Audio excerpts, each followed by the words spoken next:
अब भी तू कुछ न बोलेगी संतोष? ऐसी बैठी रहेगी कठोर बन के? अरे ये बच्चे थारे प्यार और थारे आशीर्वाद के लिए तड़प रहे हैं।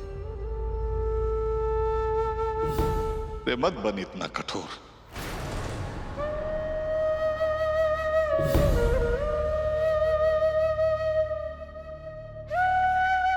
सही कहो, इन दोनों ने बहुत बड़ा बलिदान किया है।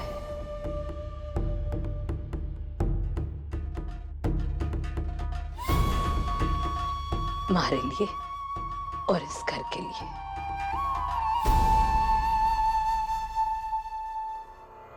इसलिए हमारा भी फर्ज बने है कि मैं भी इन दोनों के लिए कुछ करूं।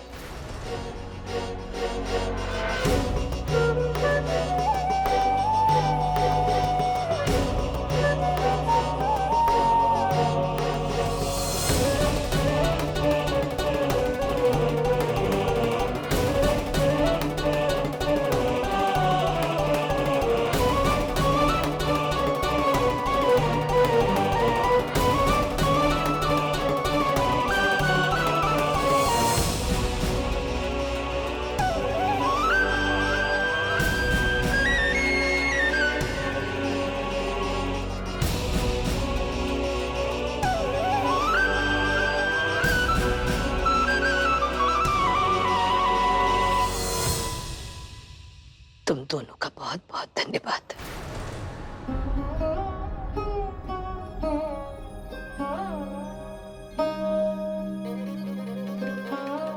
संध्या बेनी, तूने अपने गहने समधियों को देकर सिर्फ इस घर का ही नहीं, हमारा भी मान रखा है।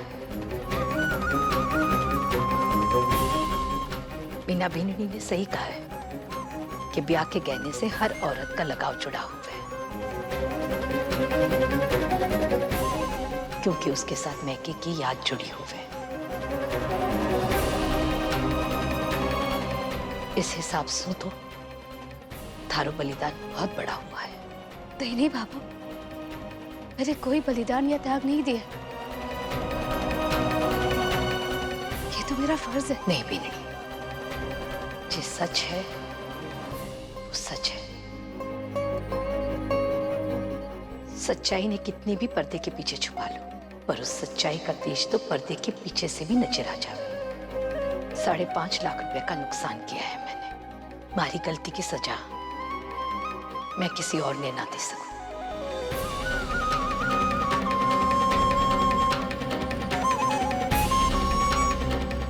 मैं हमारी गलती की सजा तने ना भुगतने दूंगी।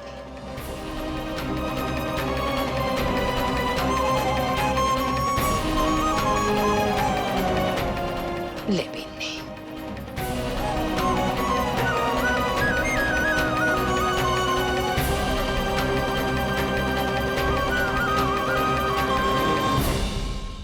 ठीक है बाबू, रख ले।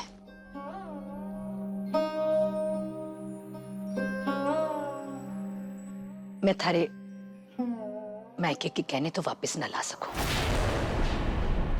पर जे कमरबंद बेचकर तू अपने गहने बना सके।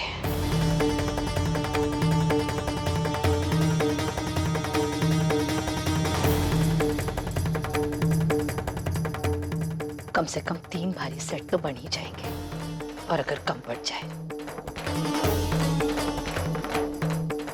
तो और भी पैसा मैं दे दूंगी।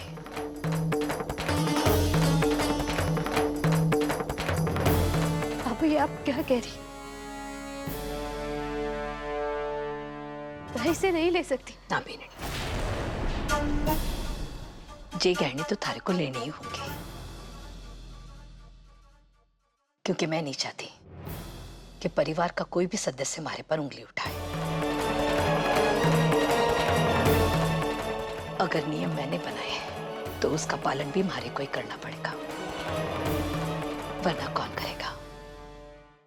समझियो के सामने मैं ये तमाशा ना कर सकती थी, और थारी नुकसान की भरपाई करना अब हमारा फर्ज है।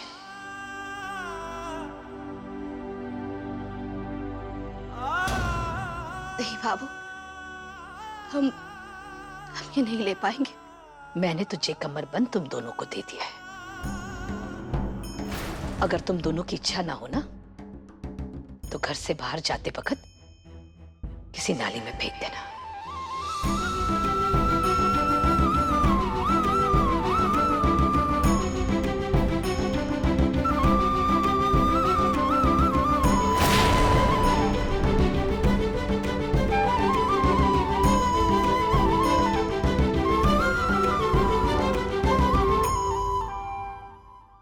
सूरज बेटा, संध्या मैंने नहीं, तुम दोनों ने आज जो भी किया उससे किसी भी माँ बाप का सीना गर्व से फूल जाएगा। मैं जानू तारी भाभो ने जो किया तुम दोनों को अच्छा को नहीं लगा होगा।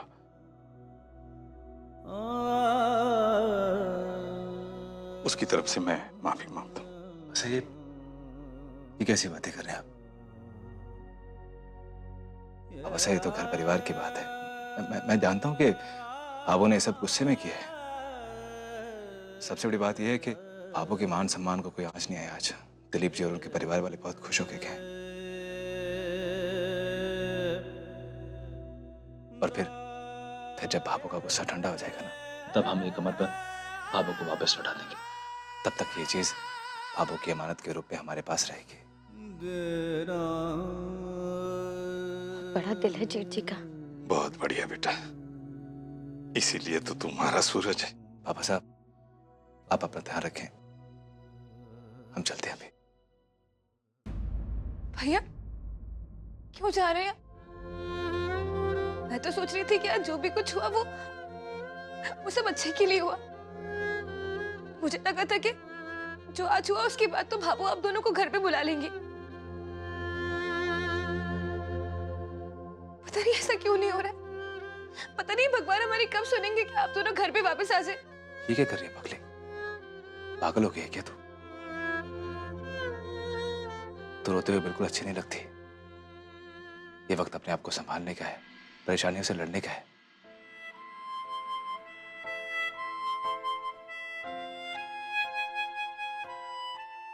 अपना ध्यान रखना और बाबू का भी। चलता हूं मैं। छवि, मैं तुम्हारा फोन लेकर पुलिस स्टेशन जा रही हूँ उस ठग औरत की जानकारी देने। तुम्हें लौटाती हूँ।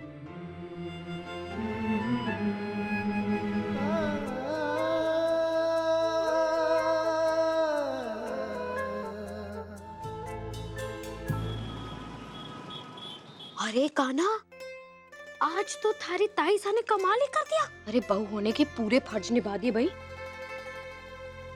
अपने वो मायके से आए हुए 3 सेट छवि के सासरे वालों को दे दिए। वाह वाह वाह। कान्हा, मैंने अब सोच लिया है कि मैं थारे लिए भी ना ऐसी त्याग करने वाली बीननी लाऊंगी। हमारा राजकुमार। अरे क्या बात है? भाभी की बड़ी तारीफ हो रही है आज। क्या बात है? थोड़े भाभी के गुण भी डाल लो अपने अंदर। ए जी, एक बात कहूँ, मैं औरत के ना एक रूप की बात कर रही थी, जेठानी जी की तारीफ ना कर रही थी। हाँ। अभी तो तू कान्हा से बोल रही थी कि भाभी ये भाभी वो क्या है? अजी, हम लुगाइयों की बातें ना आपके पल्ले ना पड़ने वाली। अरे ये देवरानी जेठानी पुराने, अरे बड़ा पुराना है, बड़ा पुराना। एक बात बताऊं जी, एक जनी अगर दूसरे के लिए गला भी कटवा देना तो पहली तो यही कहेगी, ठीक से कूनी कटा। सही बात है ना। मैं लुगाइयों की बातें मैं थोड़ी ना समझ सकता हूँ, और थारी मोह माया तो मैं क्या भगवान भी नहीं समझ सकते हैं? अजी मारी छोड़ो, अपनी माँ की उनकी माया समझ में आई। आज जब जेठानी जी ने इतनी बड़ी मुसीबत से भाभो को जो बचा लिया ना, मारे को लगा हो गया। अब तो भाभो गई, अब तो मोम की तरह पिघल जाएंगी और दोनों को गले लगा लेंगी और हथेली में रखकर दोनों को घर ले आएंगी। और भाभो ने बदले में क्या किया? जेठानी जी के हाथ में वो सोने की तगड़ी रख दी, हिसाब बराबर कर दिया। एक लगा तो मुझे भी था, पर लगता है भाभो को अभी गुस्सा ना ठंडा नहीं हुआ। एक बात बताऊं जी, मारे को ऐसा लगता है कि भाभो है ना, अब जेठ जी को ना इतना प्रेम ना करे। इतनी बड़ी बात पे माफ ना किया तो अब 15 साल भी बीत जाएंगे ना, तब भी कोई चमत्कार ना होने वाला जी। मारे को लगता है ये दोनों तो वनवास के लिए चले गए जी। ठीक नहीं हो रहा है ये।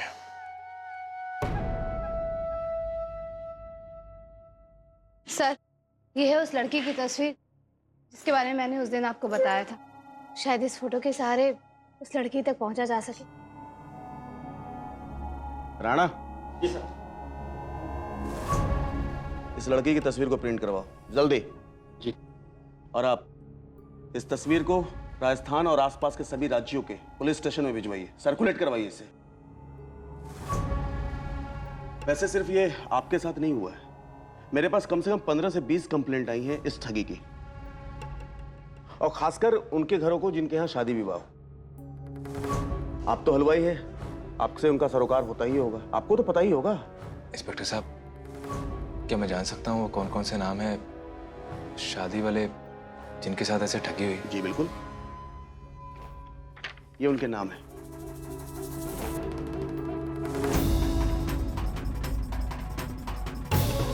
प्रमोद दास, सुभाष चौहान, वीर प्रताप, ये तो सारे मेरे कस्टमर हैं। इंस्पेक्टर साहब, ये नाम तो वो हैं जिनके यहाँ से मुझे शादी के लिए ऑर्डर मिला है। इसका मतलब ये लोग पूरे जांच पड़ताल करके ऐसा करते हैं?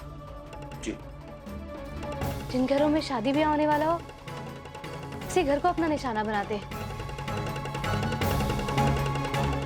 और सूरज जी, भाभो भी तो छवि की शादी के गहने लेने के लिए इनके पास गई थी। इसका मतलब पूरी होशियारी और तैयारी के साथ फंसाते हैं लोगों को। ये चोर और ठग जो होते हैं ना, अपनी होशियारी के कारण ही पकड़े जाते हैं। वैसे बहुत बहुत धन्यवाद संध्या जी आपका, और मैं माफी भी चाहूंगा कि आपने पिछली बार मुझे एहसास दिलाया था और हम उसको समझ नहीं पाए। It's okay sir. और उम्मीद है कि बहुत जल्द हम उन्हें गिरफ्तार कर लेंगे। जी संध्या जी, आपका फोन। Thank you. इंस्पेक्टर साहब, मैं आज्ञा दीजिए, हम चलते हैं। जी धन्यवाद। नमस्कार। Thank you. आप जल्दी से सर्कुलेट कराइए इनको। संतुड़ी, ए संतुड़ी, आजा दशहरा को सामान लेवा। रे राम, हाँ चल। ना संतोष, तूने त्योहार के लिए टाबरा का कपड़ा खरीद लिया ना? संध्या जी, पुलिस में तो शिकायत दर्ज हो गई है। अब इसके बाद वो अपना काम करना शुरू कर देंगे, लेकिन आपको चिंता करने की कोई जरूरत नहीं है। आप आराम से घर जाके ना पूरा ध्यान अपनी पढ़ाई की तरफ देना। क्या ना कि आपके पास टाइम नहीं है। जी।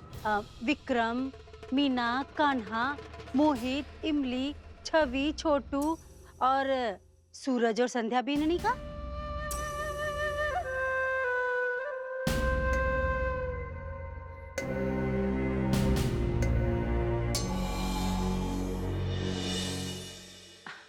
अरे सूरज बेटा, आजा। संध्या बीननी, तू भी आ। अभी ना मैं तेरी भाभो से यही बात कर रही थी कि थार लोगा का कपड़ा खरीद लिया ना दशहरा के लिए। अरे इतना बड़ा त्योहार है, सब लोग मिलकर मनावे ये त्योहार। और कल तो थारा अलग रहने का 15 दिन भी पूरा हो रहा है।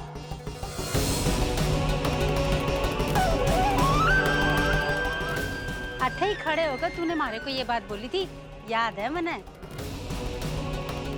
कल थे लोग घर वापस आ जाओगे ना?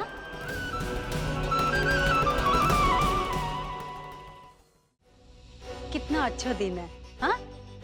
दशहरा भी है और थे लोग घर भी वापस आ रहे हो। और संध्या बीननी की परीक्षा भी पूरी हो रही है। बहुत ही अच्छा दिन है घर वापस आना को।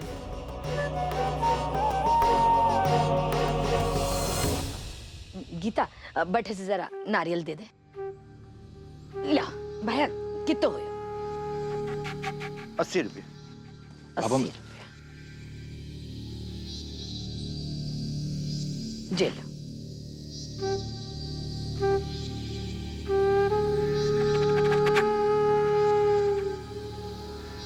और एक काम करो, कल सवेरे ना फूल घरा पहुंचाती हो। हाँ?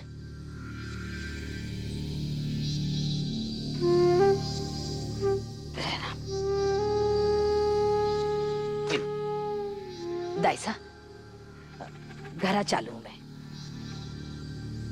इमली बीननी ना कपड़े निकाल कर देने हैं। छत पर डालना है, धूप लगानी है। आओ। हाँ याद से।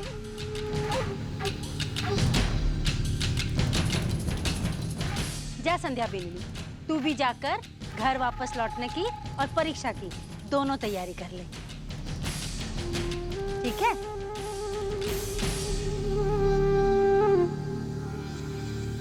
रे बीननी, कपड़े जल्दी ले आए। दे भाई।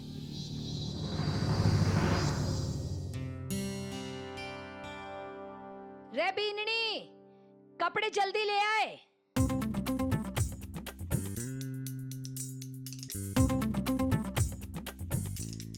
मुझे भी तो कपड़ों पर धूप लगानी थी। सीलन सी आ गई सारे कपड़ों में। मैं भी जाती हूँ।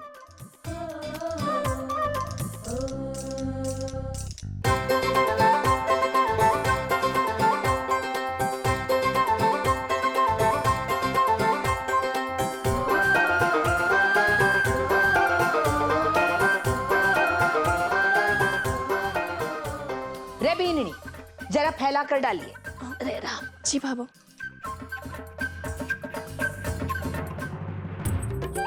आज धूप तो बहुत अच्छी आ रही है। कपड़े अलमारी में पड़े पड़े सील गए हैं। मैं भी कपड़े सारे के सारे ना धूप में ही सुखा देती हूँ।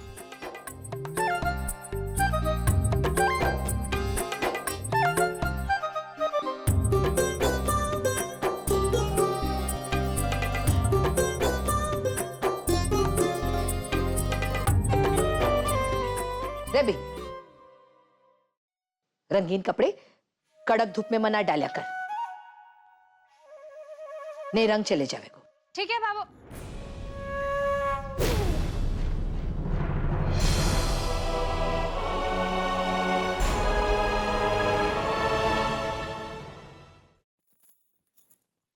बारिश में अलमारी में रखे रखे कपड़े ना सील जाते हैं। अब सूरज जी सीले हुए कपड़े पहने तो अच्छी बात तो है नहीं ना। अरे ये भी गहरे रंग का।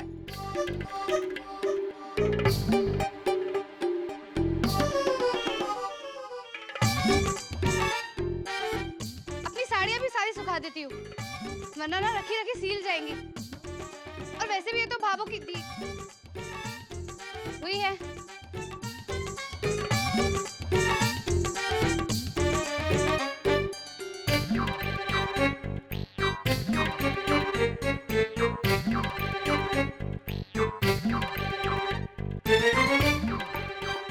एमिली, कैसी हो?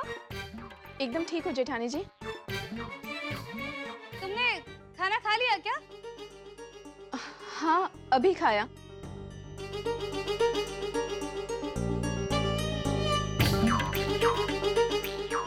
अच्छा, क्या बनाया था? तुरई की सब्जी बनाई थी। अरे मैंने भी कल तोरई की सब्जी बनाई थी, मगर पानी डाल दिया उसके अंदर। वो तो मुझे सूरज जी ने बताया कि उसमें पानी नहीं डालते।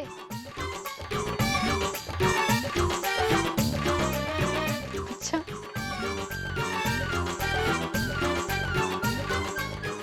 बीननी, सारे कपड़े ध्यान से सुखा दिए। खाली बातें मना करती रहे। लोग आने के सिर्फ बातें ही करनी है, काम तो करना ही कौन। ध्यान दिए। जी भाभो।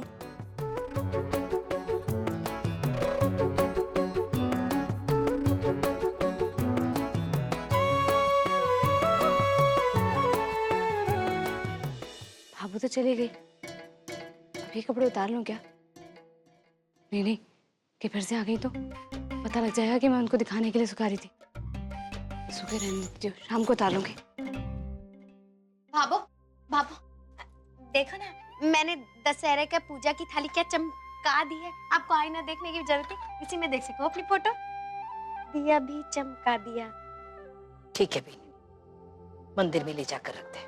अब भाभो, आपको पता है वो जो दाइसा की बहू है ना, वो मारे को ताना दे रही थी, कह रही थी कि दाइसा ने मिस्री के लिए सोने के कड़े मंगवाए हैं। तो मैंने तो कह दिया कि भाभो भी ला दिए खाना। नहीं नहीं, सोने के कंगन नहीं बोले, सोने के बारे में तो सोचना भी पाप है ना हमारे लिए। लेकिन तब भी मैंने उसको सुना दिया। मैंने कहा कि भाभो जो है ना बड़े बाजार, वो जो एसी पीसी टीसी वाली दुकान है, वहां से लाई है कान्हा के लिए कपड़े। हाँ, और दशहरा पे तो कपड़े लाना जरूरी है ना। अब महंगा को नहीं लाना, सस्ता ही ले आना, मगर ले आना, क्योंकि वो बहुत जरूरी हो जाएगा ना दशहरा में छोरे के लिए कपड़े लाने। बेननी, मैंने थारे को मंदिर की और घर के दरवाजों के लिए फूलों की बंदरवार लाने को कहा था। लाई कि नहीं लाई? भाभो, पता है इतनी देर से मैं यही सोच रही थी कि के भूली लाइए। बेननी, पहले खुद को खागरो संभालिया कर, फिर दूसरा के घूंघटों का नहीं देखा कर। मने मारा काम याद दिलाने से तो बढ़िया है कि खुद के काम में ध्यान दिया कर। जाकर रख दे अंदर। हे मारा राम जी, जे नमून ने मारे घर भेजनो तो के। माताजी, मंदिर का खिड़की वाला कांच लगा दिया हमने। अच्छे से देखभाल कर लगाया है ना भाया? जी, बड़ी मजबूती से लगा दिया हमने। माताजी, वो पैसे तुम्हारे छोरे से ले ले जो साड़ी की दुकान पर बैठे। ठीक है माताजी।